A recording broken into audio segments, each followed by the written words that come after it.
They erased me from the ceremony like I never existed.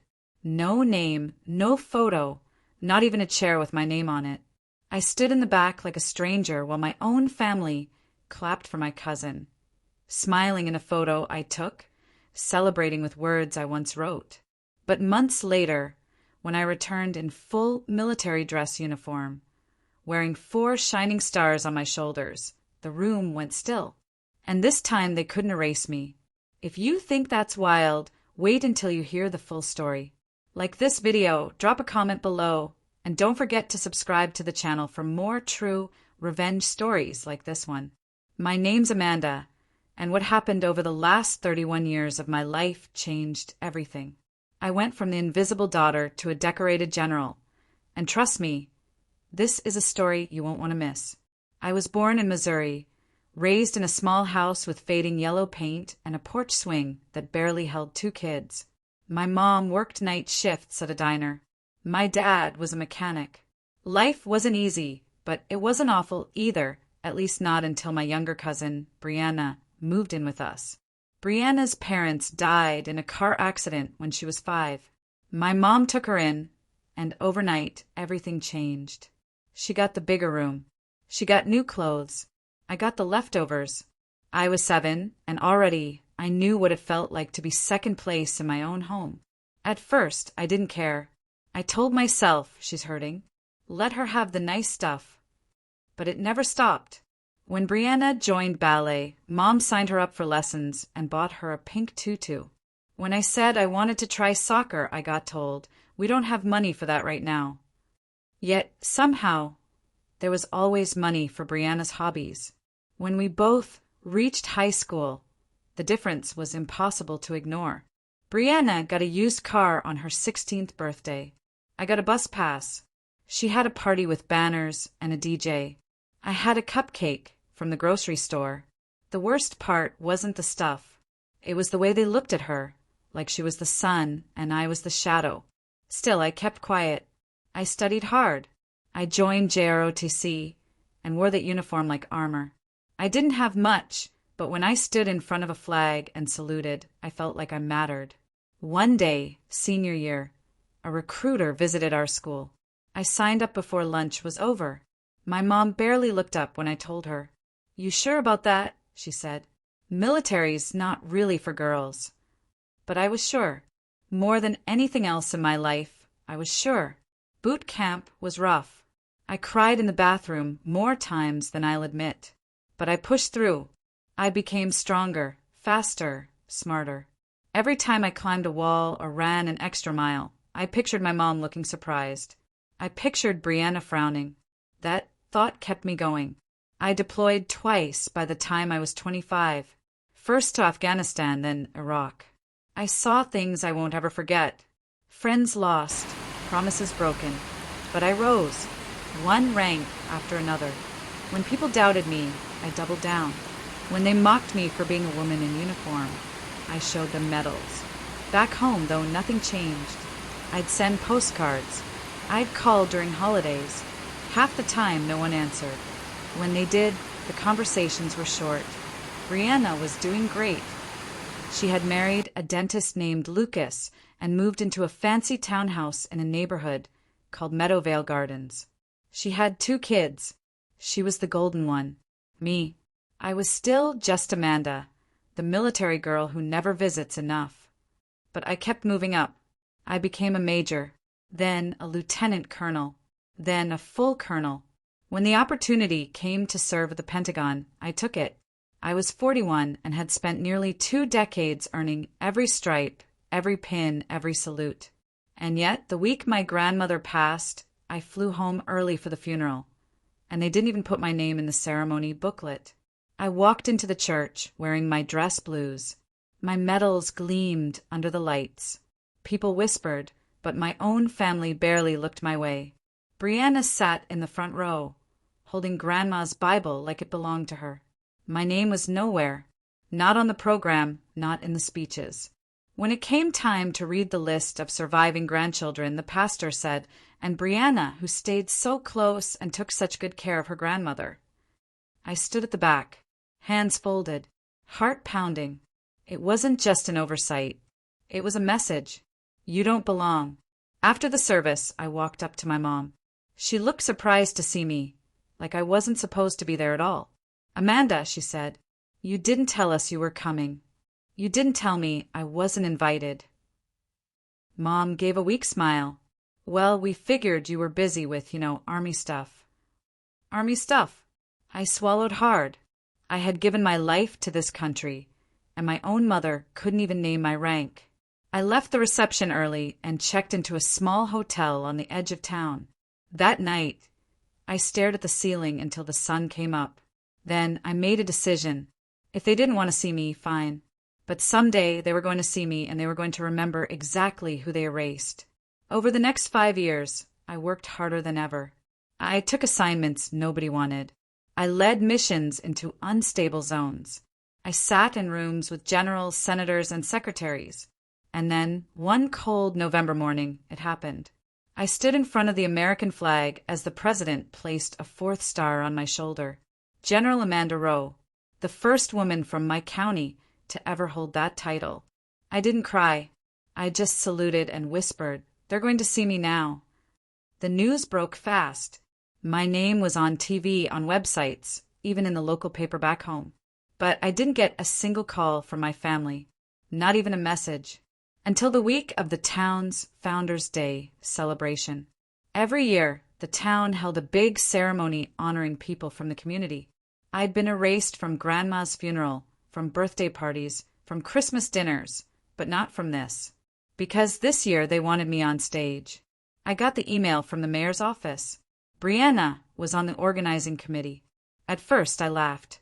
Then I saw the theme of the event, Hometown Heroes. And just like that, the plan started forming in my mind. I didn't tell them I was coming. I didn't RSVP. I didn't respond to the email. I waited. When the day arrived, the whole town gathered at Oak Hill Pavilion. There were folding chairs, red, white, and blue streamers, and a big stage with a banner that read, "Celebrating Our Own." They saved the biggest honor for last. And now the announcer said, "We want to give a very special tribute to someone who's made us proud. Someone who has served this country with bravery and honor." Brianna stepped up to the mic. I stayed in the shadows behind the stage. "Though we haven't heard from her in a while," Brianna said with a soft laugh, "we know she's been doing amazing things. Please welcome." She froze, because right then I stepped into the light, dressed in full uniform, her stars gleaming, boots polished to a mirror shine. Gasps rippled through the crowd. Brianna's mouth hung open, and I walked, slowly, proudly, toward the stage. That's when everything began to unravel. The silence was thick. You could have heard a pin drop on that wooden stage. I didn't rush. Every step I took echoed through the speakers. People leaned forward in their chairs. Phones came out. Flashes lit up. The mayor, who had been clapping until he realized no one else was, slowly lowered his hands.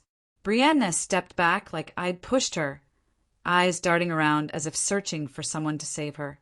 Maybe she thought I wouldn't show up. Maybe she thought I wouldn't wear the uniform. But I did because it was mine. Every stitch of it earned. Every ribbon paid for. I reached the podium, nodded to the crowd, and faced her. "Thank you," I said calmly. "I'll take it from here." She didn't move. So I stepped in closer and repeated, just a little firmer, "Step back, Brianna." She did. The mayor tried to cover the tension by clapping again, and others followed. The applause came slow, awkward, unsure. But then I turned to face the people of my hometown, the same town that barely remembered I existed, and I spoke. "My name is Amanda Rowe. I was born in this town. I left when I was 18 to serve in the military. Over the last 3 decades, I've stood in sandstorms, dodged mortar fire, led troops through jungle operations, and negotiated peace in places you've never heard of. I've buried friends, lost hearing in one ear, and missed more Christmases than I can count. But I did it for this country. For all of you." The clapping stopped. "I was erased once," I said. "More than once, actually. From my family's photos.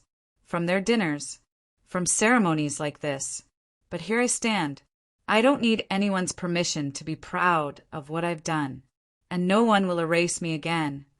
Somewhere in the back, someone stood up and clapped, then another, and another, until the whole pavilion was on its feet.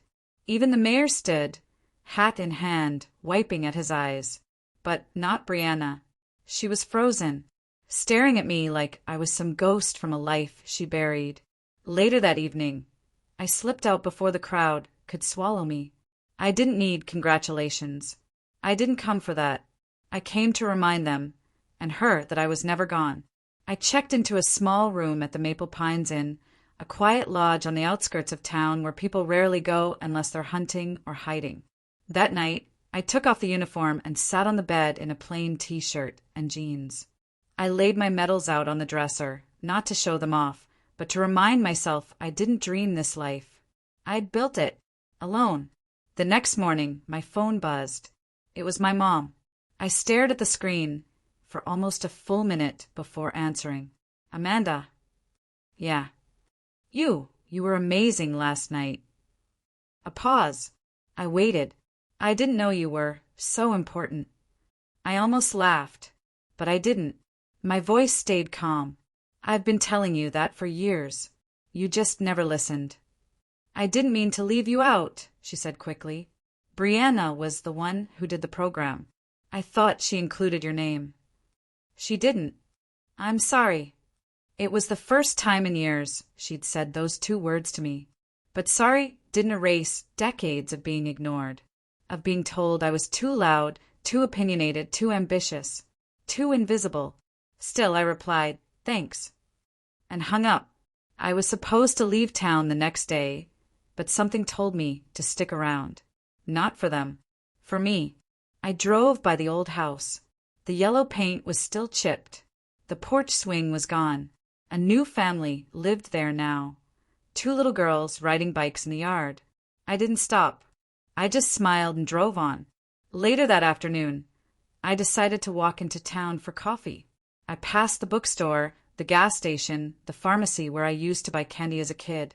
Nothing had changed, and yet everything had. Then I turned the corner and froze, right in front of the courthouse. A huge poster had been put up overnight.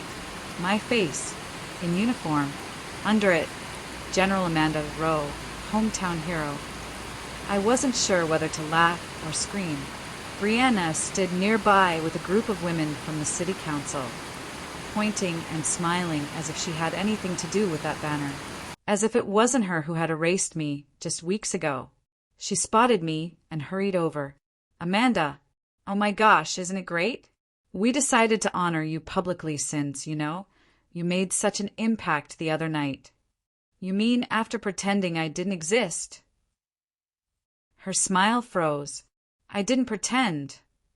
You left me out of Grandma's funeral.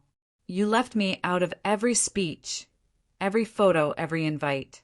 You made me a ghost in my own story. She looked around nervously. People were watching now. I was under pressure, okay? I was leading the committee. I didn't mean for it to get personal. But it did. She shifted on her heels. Look, I'm sorry, but now everyone knows who you are. You're a 4-star general. You should be grateful. That did it. I took a step closer, kept my voice low but steady. I don't need to be grateful to the people who only love me once I'm in uniform. Respect isn't a parade, Brianna. It's what you give someone when they have nothing to offer you. She said nothing, just blinked, and I walked away. That night, I went to the VFW hall on the edge of town. I hadn't been inside since I was a teenager, sweeping floors for extra cash. Now, I was the most decorated person to ever step through those doors. I expected quiet nods, maybe a handshake. Instead, when I entered, they stood up. Old men, young women, veterans with scars and stories. They saluted, one by one, and I finally felt something I hadn't felt in years. Home. As I walked deeper into the hall, a man in a wheelchair waved me over. Name's Harold, he said. Navy man. Been waiting years for someone like you to walk through those doors. I smiled. What do you mean? You remind folks what real strength looks like. We talked for over an hour. About war, about family, about how being forgotten is sometimes worse than being hated. When I finally stood up to leave, Harold grabbed my wrist gently. "You think that ceremony was your moment," he said, "but it wasn't. Your real revenge is living better, standing taller, making them wish they'd treated you right when it still mattered." I nodded. "Thanks, Harold." Then I stepped out into the cold night air, the stars bright overhead. But back at the town center, something else was brewing. Because while I was being honored at the VFW hall, Brianna was giving an interview to a local news crew, claiming credit, twisting the story, saying she had nurtured her cousin's rise in the military, and that I was grateful to her leadership for organizing the tribute. That clip went viral by morning, and I saw red. I stared at the video on my phone, jaw tight, hands clenched. There was Brianna, perfect posture, soft smile, designer jacket, standing in front of my face on that courthouse banner, telling the world she'd helped support me. "From the time we were kids," she said sweetly. "Amanda always had potential. I did everything I could to encourage her journey, even when we didn't always see eye to eye. I just wanted to make sure the community recognized her accomplishments." Lie after lie poured from her mouth like syrup on pancakes. Encouraged me? She didn't even send a birthday text the year I was stationed overseas and almost got blown up. She was too busy hosting a baby shower for her dental club friend. She never supported me. She erased me. And now she was rewriting the story. I slammed my phone down on the dresser, so hard it bounced. My heartbeat thumped in my ears. I hadn't come back for applause or banners or interviews. I came back to set the record straight. But Brianna was turning it into her show again. I didn't know if I wanted to scream or throw something through the hotel window. Instead, I did what I always did when the world tried to swallow me. I put on my boots. 10 minutes later, I was jogging through the edge of town, the cold morning air biting at my face, past the library, the hardware store, the high school bleachers where I used to sit alone during lunch. I ran fast, fists pumping, legs burning. I needed to clear my head. As I ran, I thought about Harold's words. "Your real revenge is living better, standing taller." I had done that, but maybe it was time to stand louder, too. When I got back, I showered, changed, and made a call. The number belonged to Lieutenant Colonel Matthew Bryce, a public affairs officer I'd met in D.C. during a Pentagon press conference. He owed me a favor. "Hey, Matt, I need a slot on that Veterans Week special," I said. "I'm coming clean. Full story. No edits." There was a pause. "Is this about that interview your cousin gave?" "Yep." He laughed. "Yeah, I saw it. She's gonna regret that." "Good," said, "because I've got the real story." By noon it was scheduled. I'd appear live on national TV in 3 days. A segment called The Forgotten Hero, General Amanda, Rose's Journey. It wasn't about revenge. It was about truth. That night I didn't sleep. I went over my notes 100 times, practiced answers, made sure every story I told would land like a punch and stay in the viewers' hearts. 2 days later, I boarded a flight to D.C. and checked into a hotel across from the studio. The morning of the interview, as I sipped black coffee and stared at the city skyline, my phone rang. It was Brianna. I almost didn't answer, but something told me to. "Hello." Her voice was tight. "Are you really doing this interview?" "Yes." I saw the title, The Forgotten Hero. "Seriously? That's dramatic, Amanda. You weren't forgotten." "Yes, I was." Repeatedly. "You're blowing this out of proportion. People are going to think I was some kind of villain." I didn't say anything. "Amanda, this could really mess up my reputation. Lucas's dental practice is already getting weird calls." I almost smiled at that, but I kept my voice steady. "Maybe you should have thought of that before you lied to a news crew." Silence, then a sharp tone. "You're ungrateful." There it was, the same word my mother used, the word they always threw out when I didn't play along. you think just because you wear that uniform, everyone should bow to you. No, I said slowly, but I expect to be respected, especially by the people who ignored me my whole life. You're petty, and you're a fraud. Click. I ended the call. An hour later, I was seated in the makeup chair at the studio, lights glowing around the mirror, a stylist dabbing at my forehead. You nervous? The producer asked.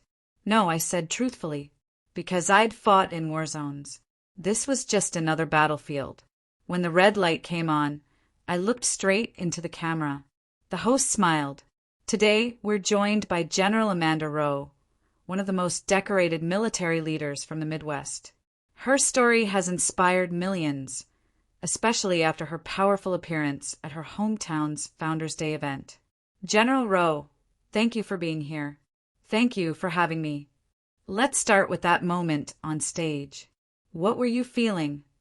I didn't hesitate, like I was finally seen. The host tilted her head. What do you mean? So I told them everything about the birthday cupcakes while Brianna got full-blown parties, about my mom's indifference, about being left off the funeral program, about watching my own cousin act like I was some side character in her story, and about how I kept rising despite it all.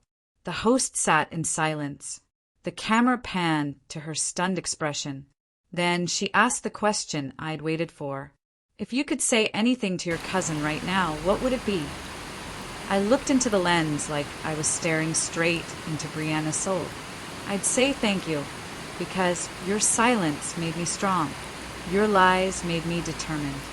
And your erasing me made the world pay even more attention when I finally stood up. The segment aired that evening. By morning, it had 4 million views. Comments flooded in. Messages from strangers, veterans, daughters, people who felt invisible in their own families. They said things like, I see myself in you, and thank you for speaking up. But it didn't stop there. By the next day, a follow-up article went viral. It featured side-by-side footage of Brianna's interview and mine, and it didn't look good for her. She was smug, calculated, rehearsed. I was honest, raw, calm. The comments roasted her. She's lying for clout. She clearly resented her cousin's success. This is why real heroes never speak until they have to. Suddenly, Brianna's version of events collapsed like a house of cards. Her Community Leadership Award was suspended pending review. The mayor's office issued a public apology to me for how I was treated. Lucas's dental office shut down their social media after being review bombed. And Brianna? She called me again. 6 missed calls. Then a text. Please, can we talk? I ignored it. She'd erased me once. Now I was erasing her with silence. But just when I thought things had finally quieted down, I received a formal letter in the mail. A summons. From the town committee. Apparently, they wanted to name a local landmark after me. Not just a plaque or a tree. They were offering to rename the entire town library in my honor. And guess who was pushing for it? Brianna. Not out of kindness. Out of fear. Out of guilt. And maybe to rewrite her role in this story again. But this time, I wasn't going to let her. Because I had one final move to make. And it was going to turn the whole town upside down.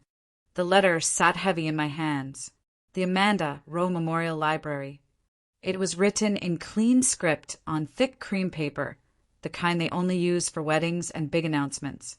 Apparently, the committee had voted unanimously to rename the town library in my honor, a gesture to right past wrongs and celebrate a true hometown hero. There was even a date set for the renaming ceremony, a Saturday morning event, with speeches, a ribbon cutting, local news coverage, and Brianna's name was right there on the planning committee list again. I could see her plan clearly now. She thought if she pushed this through, played the role of the grateful cousin, she'd get back in people's good graces. She probably imagined herself on the microphone again, smiling for cameras, pretending to lead the tribute like she'd been part of my story all along. But this time, I wasn't going to let her control the narrative. I picked up my phone and called Lieutenant Colonel Bryce. I want to do something bold, I said. Something permanent. He chuckled. What? Paint your name across the side of a tank. Not quite, I said. I want to surprise them at the library ceremony. But I need your help to get one last favor approved. He was silent for a moment, then said, If this is about showing them who you really are, I'm in. The next week flew by like a storm. I worked with a small team out of Fort Liberty to organize my part of the event. Nothing flashy. No parades. Just impact. When the morning of the ceremony arrived, I stood behind the old library doors, hidden from view. My uniform pressed sharp, for stars glinting under soft sunlight. The crowd outside had doubled in size compared to the Founders' Day event. Local news vans lined the block. People held handmade signs that read, Welcome General Rowe, and Real Heroes Don't Need Spotlights. I peeked out once.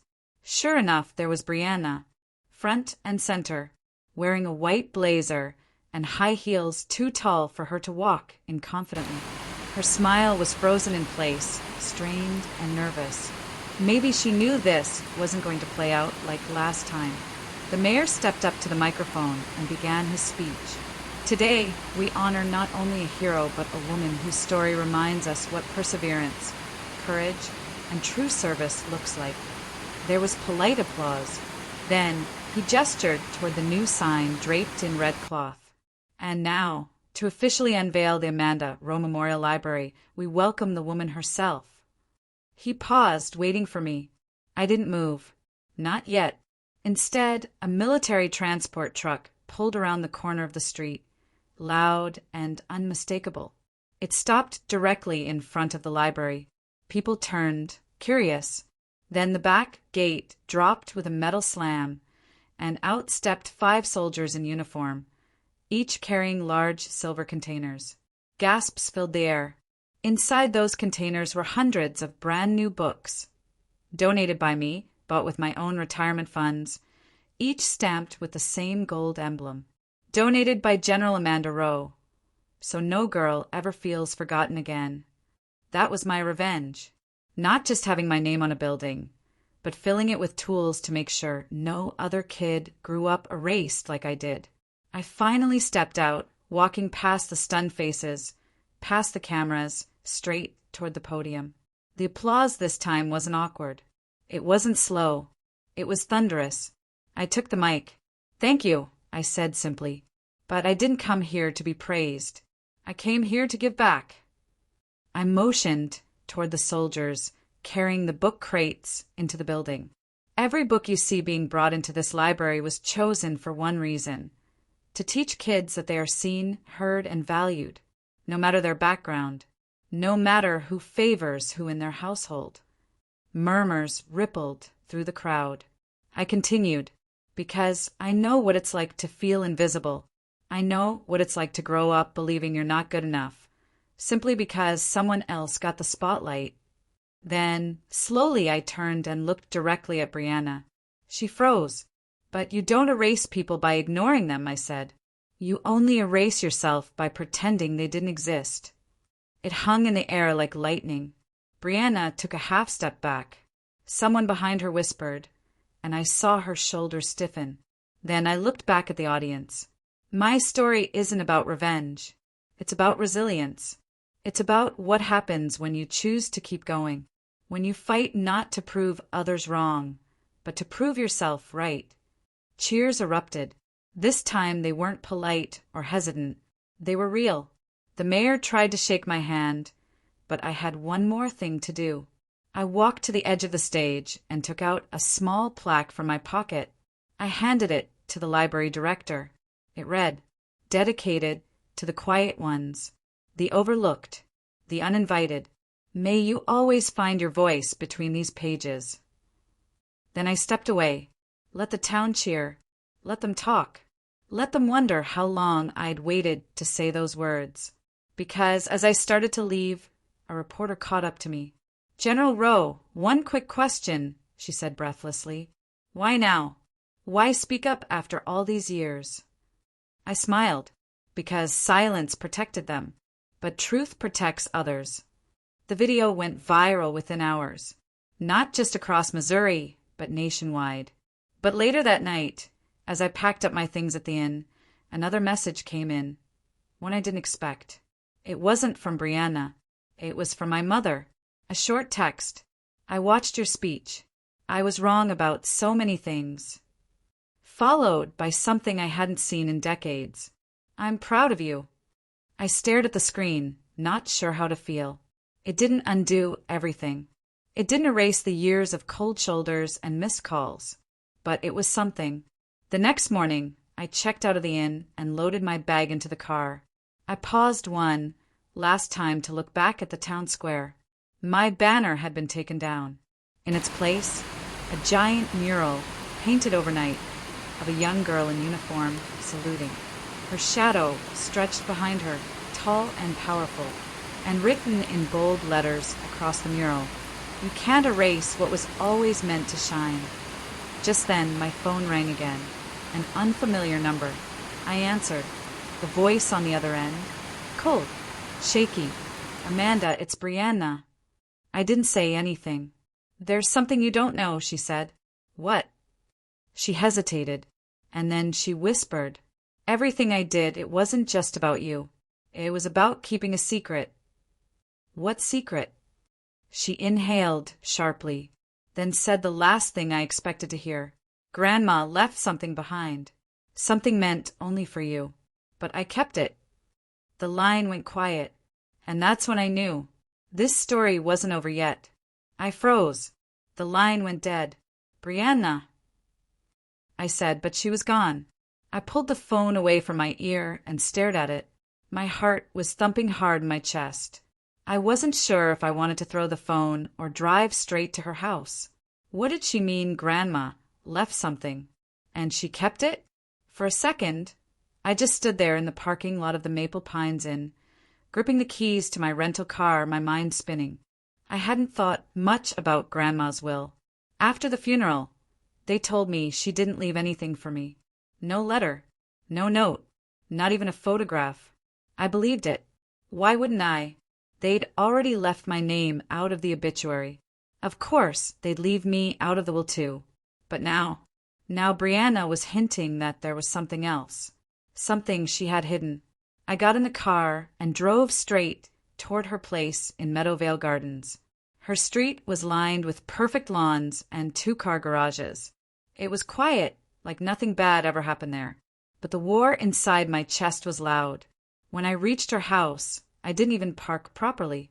I left the car half on the curb, half on her grass. Walked straight up the steps. Knocked 3 times, sharp and fast. The door opened. Brianna stood there. No makeup. Hair a mess.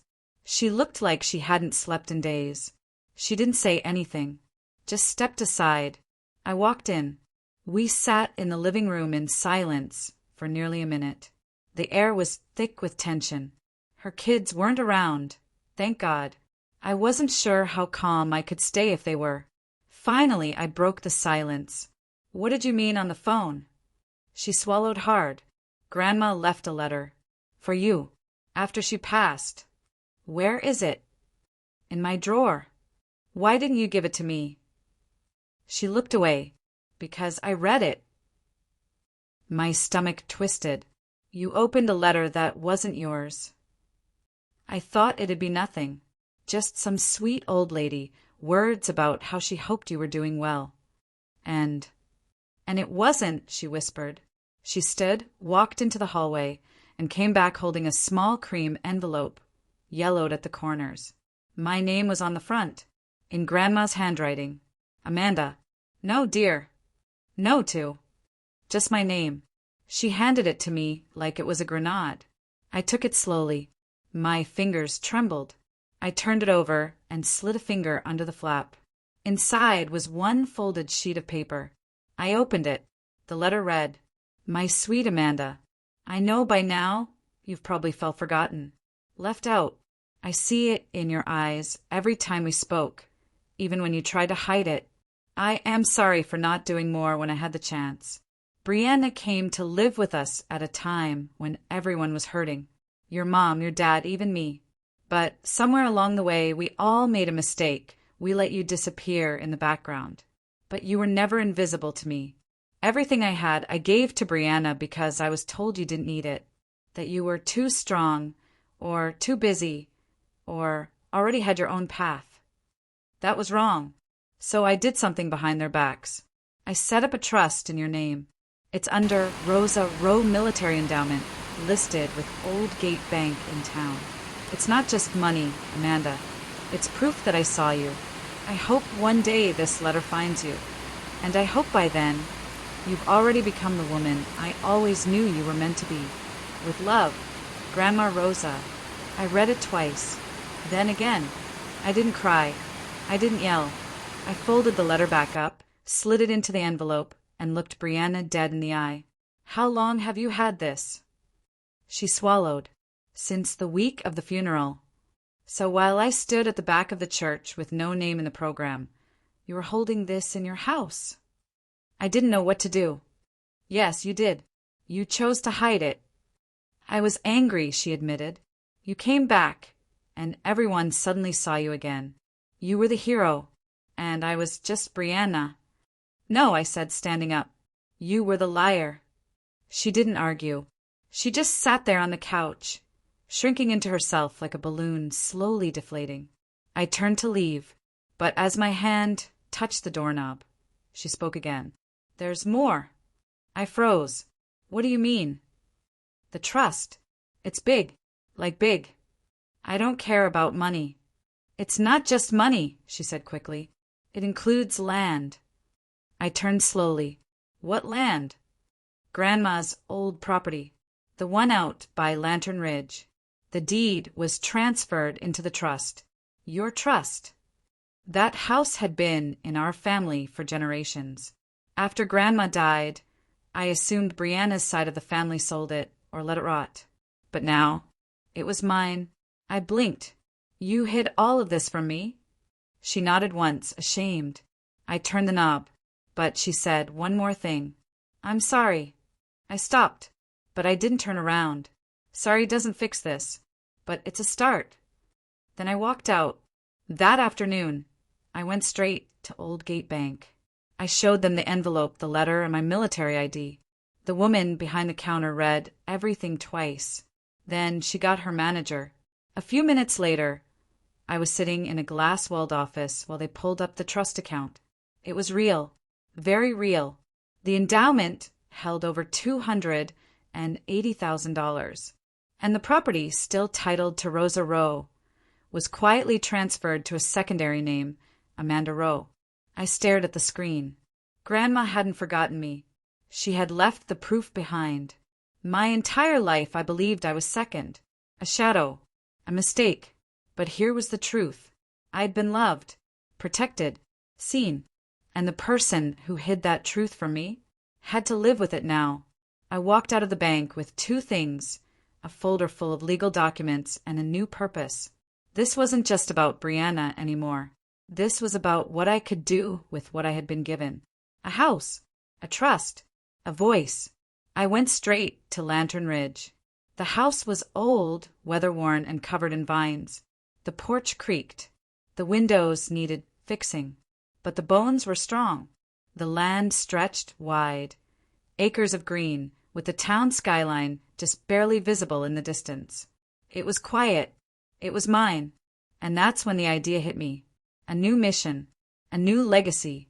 I wouldn't keep this place for myself. I would turn it into something more. Something Grandma would have been proud of. A retreat. For women veterans. The forgotten. The invisible. The ones who gave everything and went home to nothing. I'd name it the Rosa House. And I'd make sure no girl, military or not, ever felt the way I did growing up. But just as I stood on the porch, dreaming of what I'd build, I noticed something strange under the welcome mat. A second envelope. No name on it, just a stamp on the back. It was from a lawyer's office. I opened it, and what I read made my knees buckle, because apparently Grandma had left behind more than just land. She'd left behind a confession, and it changed everything. The paper trembled in my hands. I unfolded the document slowly, the wind tugging gently at the edges like even nature wanted a peep. It wasn't long, barely a page and a half, but by the end of the first paragraph, my whole body had gone cold. This wasn't just a confession. It was a secret that had been buried with Grandma, or at least that Brianna had tried to bury along with everything else. The letterhead was official: Winslow, Harper and Bell, attorneys at law. The opening line read, "Per the request of the late Rosa Rowe, this document is to be opened by Amanda Rowe only, no sooner than 30 days after her passing." The envelope had clearly been tampered with. Brianna must have found it and hidden it along with the other letter. But what shook me wasn't that she hid it. It was what was inside. Amanda, if you're reading this, it means you found the trust. And you're probably wondering why Brianna was listed as my legal next of kin in the will. She's not your cousin. She's your half-sister. I couldn't breathe. I read that line again, and again, and again. Your father had an affair a year before you were born. The woman, Brianna's mother, died in a car crash. That's how she ended up in our home. Not as a niece, as your sister. Your mother knew. She just didn't want the town to know. Or you. The paper slipped from my fingers, floating to the porch. I sat down hard on the wooden step. Half-sister? The girl who stole my birthdays, my room, my holidays? She wasn't just a guest in my life. She was part of my blood. And they hid it. Everyone. Even Grandma, in a way. Though at least she had the decency to try and tell me before it was too late. I picked the letter back up. I wanted to protect you, Amanda. But maybe I did more harm by staying quiet. I thought time would smooth things over. I never guessed that silence would grow into poison. If Brianna kept this from you, I'm sorry. Use the truth how you see fit. I trust you to do what I couldn't. Rosa. I sat on that porch until the sun dipped low and the sky turned pink. The field behind the house rustled with wind, and the trees whispered things I didn't understand. Everything made sense now. The way my mom pulled away every time Brianna was around. The reason she always said things like, "You don't know the full story," but never explained. The tension that hovered over every family holiday like a bad smell. It wasn't just favoritism. It was shame and cover-up. I had been lied to my entire life. By my father, by my mother, by Brianna, and now the whole town was calling me a hero, while the people closest to me had been hiding one of the deepest betrayals imaginable. I should have been furious, but strangely I wasn't. I was tired of chasing love from people who'd only ever handed me silence, tired of trying to make a family out of fragments. But most of all, I was tired of being the one to pick up the pieces while they got to pretend everything was normal. I stood up, walked back to the car, and drove straight into town. Not to confront Brianna, not yet. Not to see my mother, but to the mayor's office, because the ceremony had changed the way people looked at me. They listened now. They paid attention, and I was going to use that attention for something real. The receptionist looked up when I walked in. "General Rowe, do you have an appointment?" "No," I said, "but I need 10 minutes with the mayor." Within 5 minutes, I was sitting in his office. The same office where they'd printed out the program for Grandma's funeral and left my name off without a second thought. "I need to start a community project," I said, pulling the Rosa letter from my jacket pocket, "and I need city support." He sat back. "What kind of project?" "A recovery and retreat center," I said, "for women who served, especially those returning to nothing, abandoned, overlooked, erased." His eyebrows raised. "At Lantern Ridge?" I nodded. "I already own the land. All I need is zoning approval and a permit." He was quiet for a moment, then said, "We'd be honored." That was the first domino. Over the next 2 weeks, the Rosa house moved from dream to blueprint. Local contractors volunteered time. Architects offered to draw up plans. Donations started rolling in from veterans groups. and old classmates I hadn't spoken to in 20 years sent emails offering supplies. People asked questions, of course. Why now? Why here? And why hadn't I spoken about my family?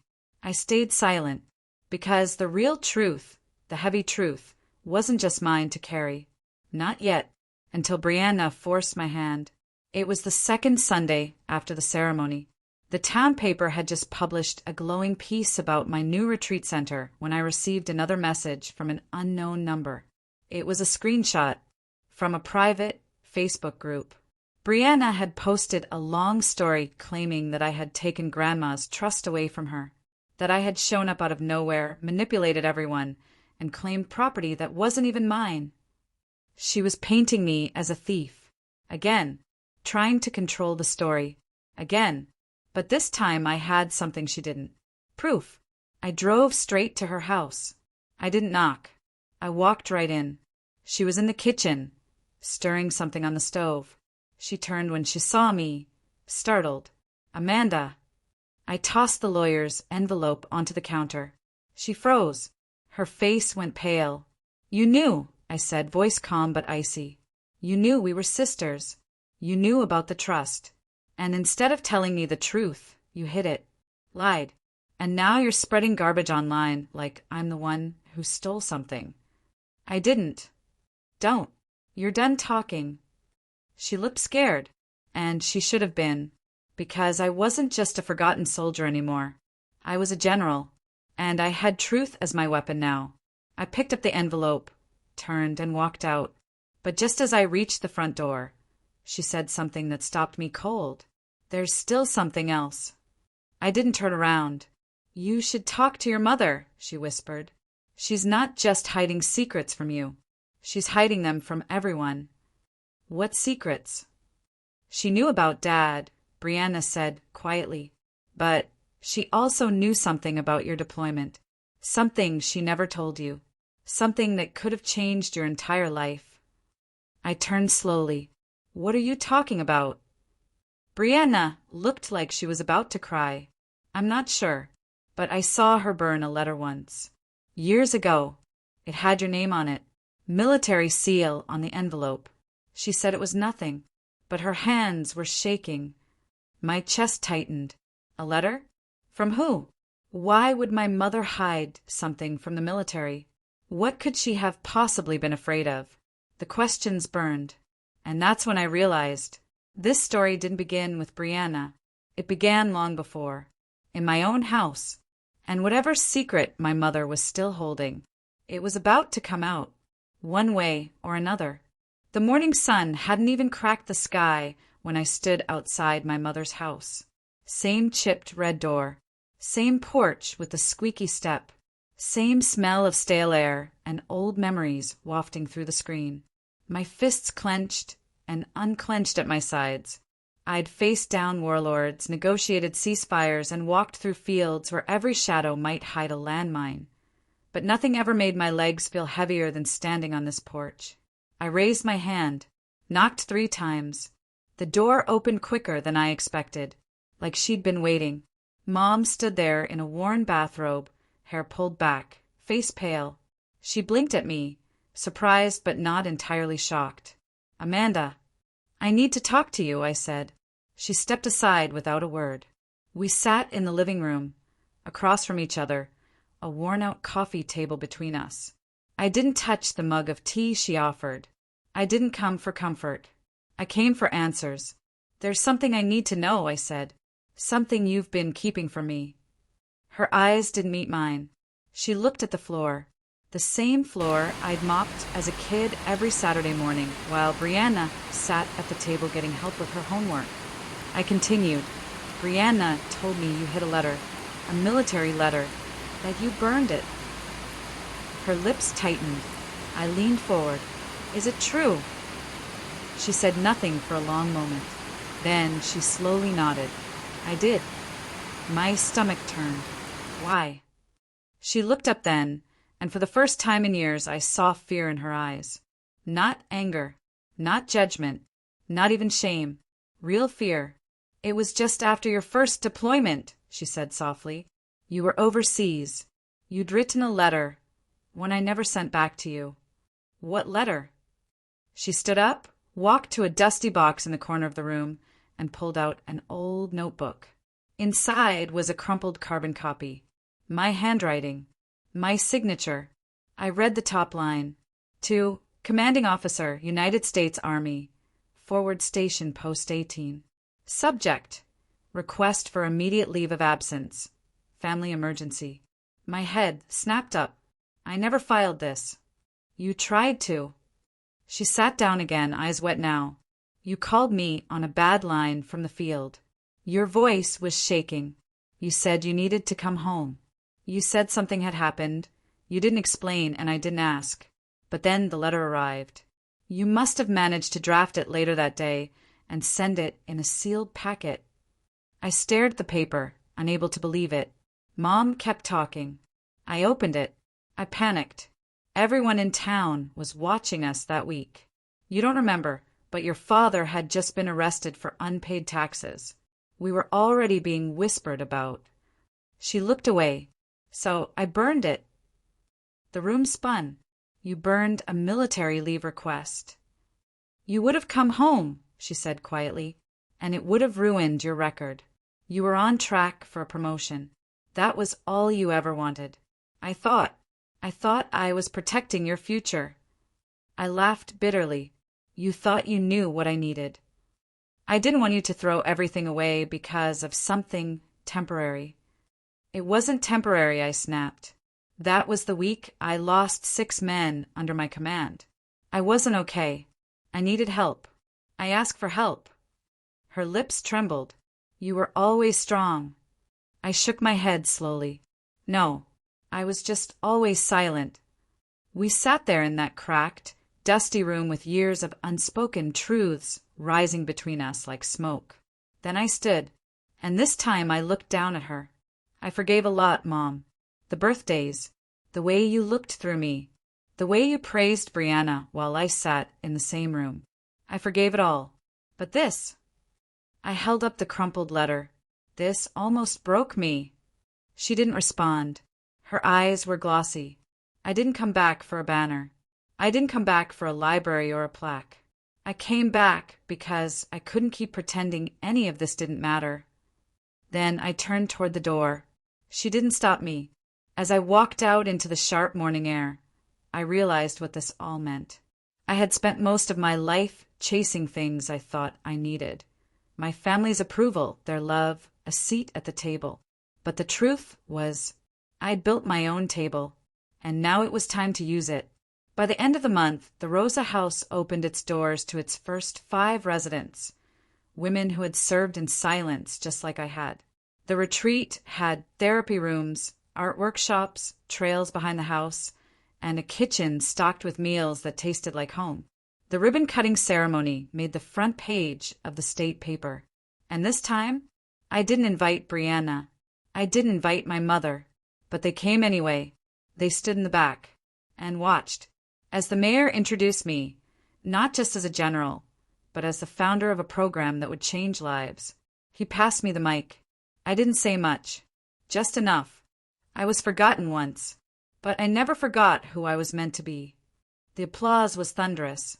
Later that night, after everyone left, I walked out onto the porch of the retreat house, wrapped in a blanket, tea in hand. Behind me, the women inside laughed over board games. Music played faintly. Life was happening. And for the first time in a long time, I didn't feel alone. Just then, the security lights flicked on. A figure stood at the gate. It was Brianna. She didn't say anything at first. Just stood there, hands in her pockets, eyes on the building. "This place is beautiful," she said finally. I didn't respond. "I was hoping you'd let me volunteer. Help out. Clean. Organize events. Anything."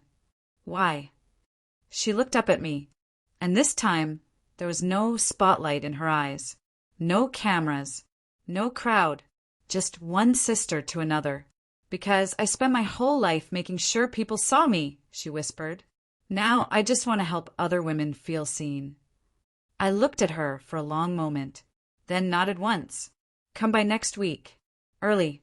She gave the smallest smile, then turned and walked away, and I stood there under the stars for shining ones on my shoulder. Bright, undeniable. They tried to erase me, but I returned, stronger, louder, and visible. And now, no one could ever erase me again. Not from the town. Not from my story. Not from history.